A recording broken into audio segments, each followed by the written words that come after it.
வணக்கம். பொருள் அது ஒரு ஜடம், உயிரோட்டம் இல்லாத ஜடம். பொருளுக்கு நாம் தான் உயிரோட்டம் இருக்கிறோம், ஆனால் ஜடம் உயிரோட்டம் இல்லாத ஜடம். உயிரோட்டம் உள்ளது.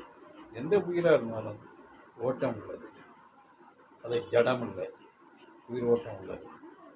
ஆனால் அதே உயிர் ஒரு நாள் ஜடமாகும், முடிந்துவிடும். அதுவரை உயிர் ஓட்டம். ஆனால் இந்த பொருளை உயிர் ஓட்டம் இல்லாத இந்த பொருளை நாம் தான் உயிர் ஓட்டமாக தூக்கிச் செல்கிறோம், அணிந்து செல்கிறோம், அதுக்கு உயிரோட்டம் முடிக்கிறோம்.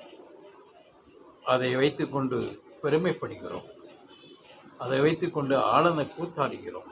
அந்த ஜடத்தை வைத்துக்கொண்டு பொருள் ஒரு ஜடம் என்பதை நாம் தெரிந்தும் அதை பொருளுக்கு ஒரு பெரிய மரியாதை கொடுத்து, அந்த ஜடத்துக்கு மரியாதை கொடுத்து நாம் பூரிப்படைகிறோம். இந்த உயிர் ஓட்டமுள்ள இறை ஓட்டமுள்ள உயிரை ஒரு நாள் ஜடமாகும். அந்த ஜடம் ஒரு நாள் 2 நாள் தான் நிலைத்திருக்கும், அப்புறம் அப்புறப்படுத்தப்படும். அது ஜடமாகும், பொருளாகிவிடும். இதுதான் தொடர்பான வாழ்க்கை, பொருளுக்கும் ஜடத்துக்கும், பொருளுக்கும் உயிருக்கும். இந்த மீன் ஆராய்ச்சியாளர், மீன்வள கடல் ஆராய்ச்சியாளர் கடலில் மூழ்கி ஒவ்வொரு உயிரினங்களாக பிடிக்கிறார். பிடித்து அனைத்து ஏகப்பட்ட உயிரினங்கள் இருக்கு, எண்ணில் அடங்காது. நம் இங்கே மண்ணில் இருக்கக்கூடிய, கரையில் இருக்கக்கூடிய உயிரினங்கள் கொஞ்சம் சற்று மாறி இருக்கு, அவ்வளோதான்.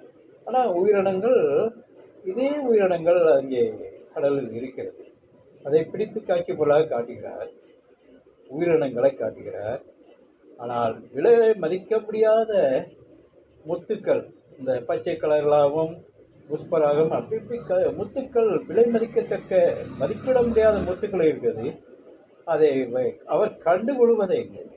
அந்த கேட்ச் பண்ணுற கருவியில் பிடிப்பதே இல்லை, அதை தொடவே மாட்டுகிறார். அவருடைய நிலையெல்லாம் எதில் போயிடும்னா உயிரினங்களுடைய ஆராய்ச்சியில் தான் போகுது, பொருள் மீது இல்லை.